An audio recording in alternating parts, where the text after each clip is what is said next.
विधान परिषदेच्या एकमेव जागेसाठी उद्धव ठाकरेंकडून अंबादास दानवेंना संधी, राजकीय नाट्य शिगेला काँग्रेसकडूनही उमेदवारी देण्याच्या हालचाली। विधान परिषद निवडणुकीसाठी काँग्रेसच्या उमेदवारांची नावं समोर, बाळासाहेब थोरात, पृथ्वीराज चव्हाण, सचिन सावंत यांच्या नावाची चर्चा। अतुल लोंढे, यशोमती ठाकूर, नसीम खान यांचंही नाव चर्चेत। विधान परिषदेसाठी शिवसेनेकडून बच्चू कडू आणि नीलम गोऱ्हे यांना संधी, शिवसेनेच्या बैठकीत दोघांच्या नावावर शिक्कामोर्तब झाल्याची सूत्रांची माहिती।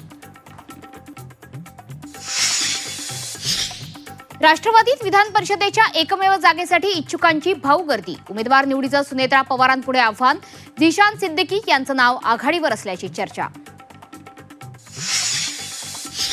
विधान परिषदेच्या 9 जागांसोबत राज्यपाल नियुक्त 5 आमदारांचीही निवड होण्याची शक्यता, राज्यपाल नियुक्त आमदारांचा कोटा पूर्ण करण्याकरता हालचाली सुरू झाल्याची सूत्रांची माहिती।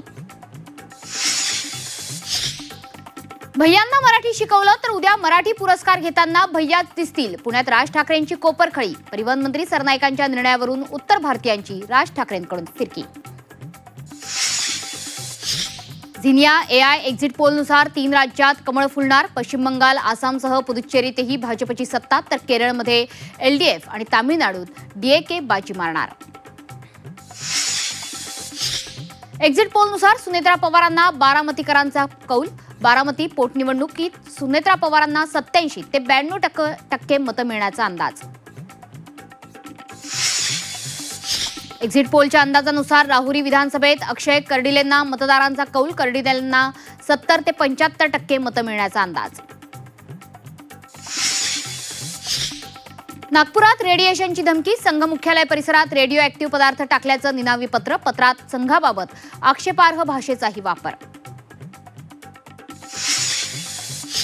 भोंदू खरातला 8व्या गुन्ह्यासाठी आज कोर्टात व्हीसीद्वारे हजर करणार, खरातला पुन्हा पोलीस कोठडी मिळण्याकरता एसआयटीचे प्रयत्न। कोल्हापुरात बजरंग दलाच्या कार्यकर्त्यांना धमकी, धमकीच्या घटनेनंतर शिरोली भागात तणाव।